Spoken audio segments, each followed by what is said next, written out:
Now, in the previous presentators, they have presented or discussed about the language planning and policies framework of the four countries, namely Philippines, Vietnam, and Thailand.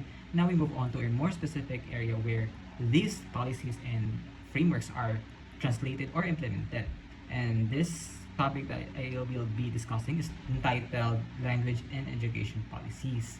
Now, language and education policies determine which language are taught in schools, which language are used as a medium of instruction, how bilingualism and multilingualism are developed, and how linguistic diversity is managed in educational system. These policies also have a broader national goals related to identity, economic development, cohesion and social cohesion, and cultural preservation. Now, in this presentation, I will be exploring or I will be comparing the four countries and how does their language policies are implemented.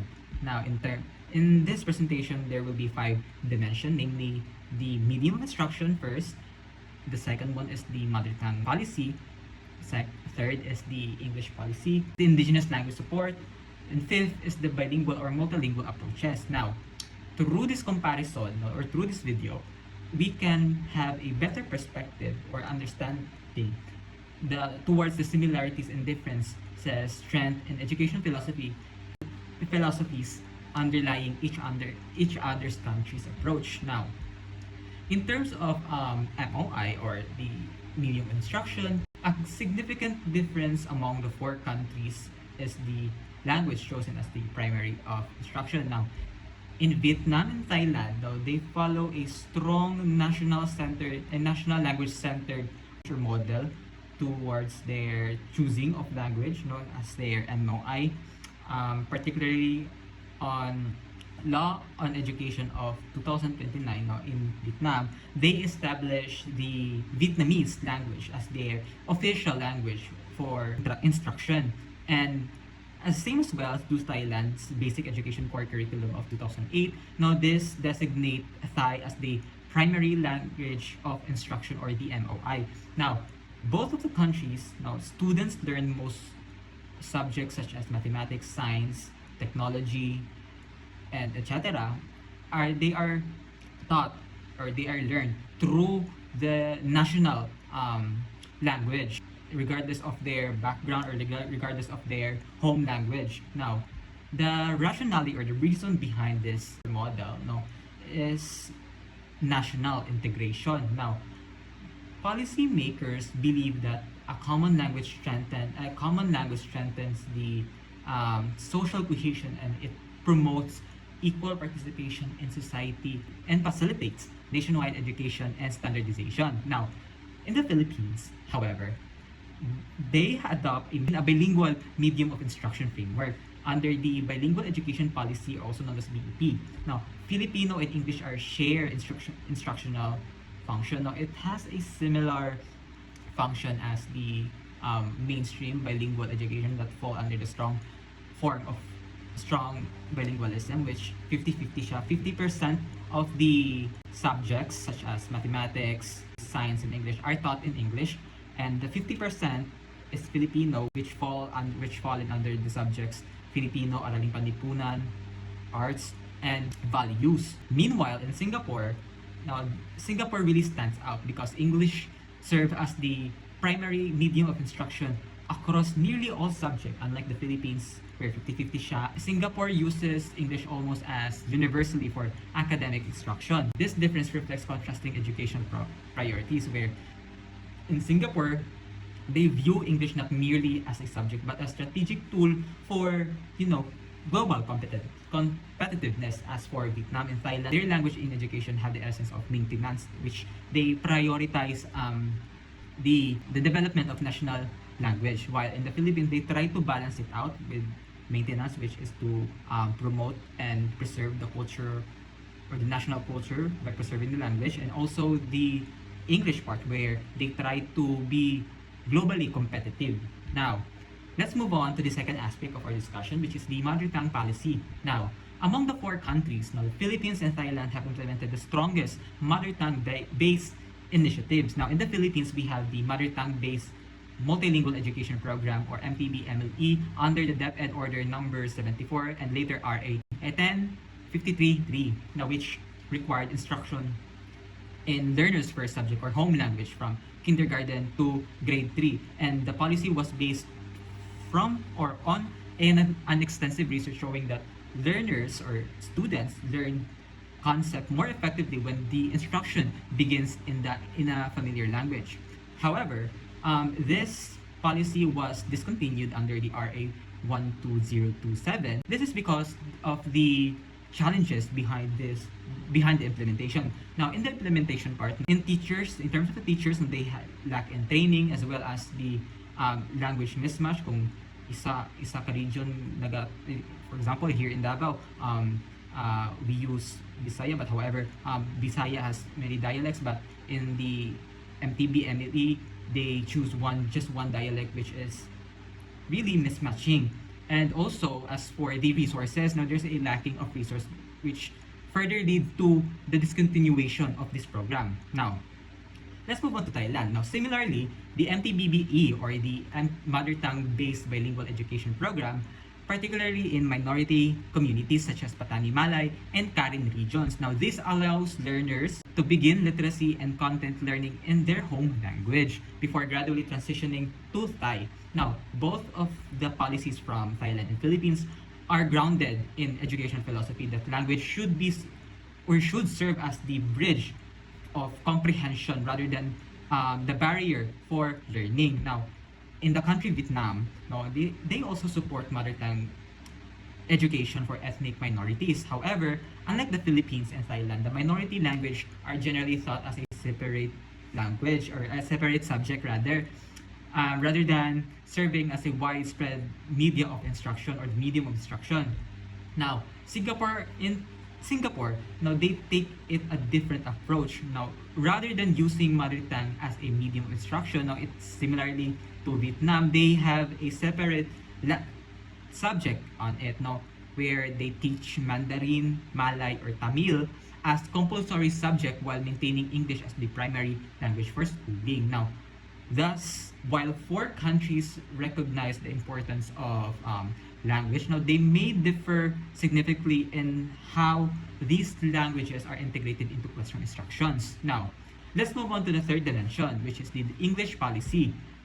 All of the 4 countries, they promote English. Singapore has the most extensive English policy. Now, English functions simultaneously as a subject or the MOI, and as well as the working language and the language for government and business.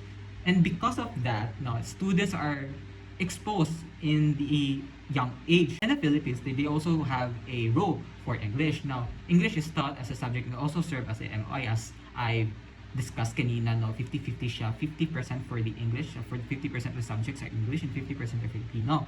Now, this reflects the country's historical ties to English and its continued importance in higher education, professional communication, and employment sectors such as business and outsourcing or BPO.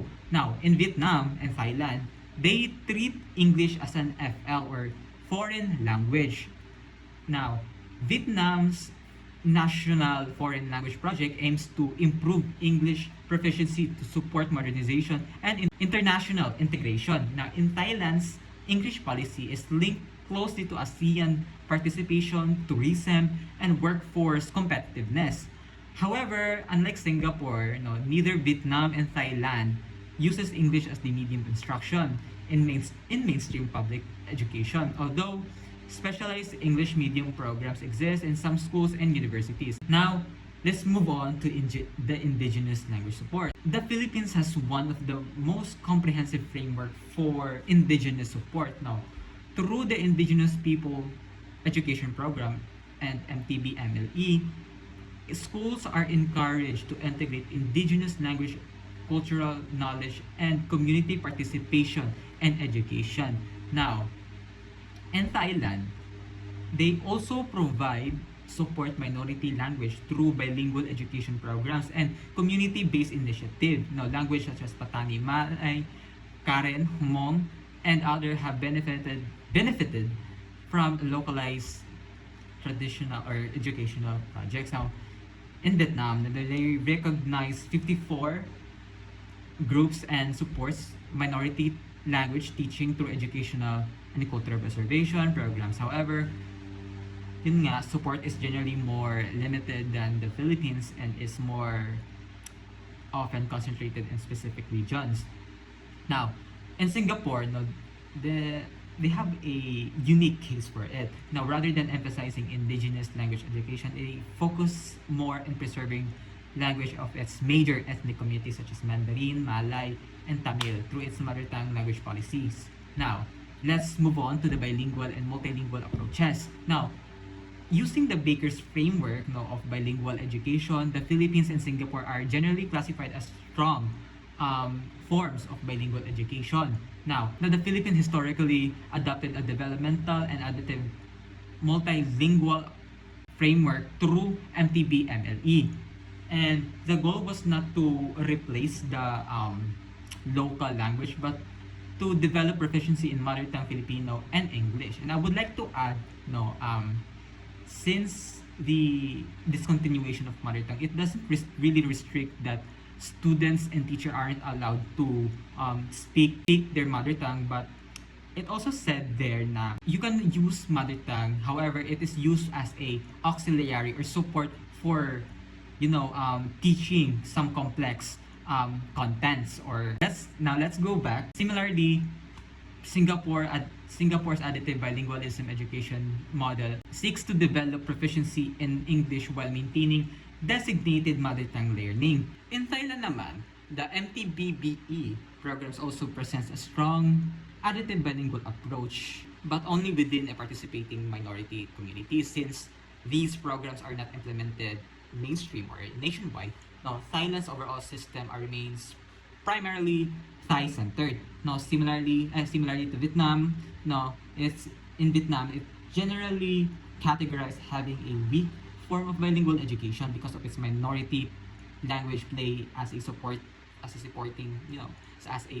rather than the central role for schooling. Now, the primary objective remains which is the mastery of Vietnamese, with English and minority language serving as a supplementary function. Now, let us compare the educational philosophies with those four countries. Now, the Philippines when it comes to the Philippines, they emphasize educational equity and linguistic inclusion, reflecting the belief that learning begins most effectively in a familiar language. Now, in Vietnam, they prioritize national unity and educational standardization through common national language. Now, in Singapore, this combines economic pragmatism with cultural preservation, using English for global competitiveness while maintaining heritage languages. Now, Thailand seeks to balance national cohesion with localized linguistic inclusion through selective bilingual education. Now, these differing philosophies explain why these countries has its own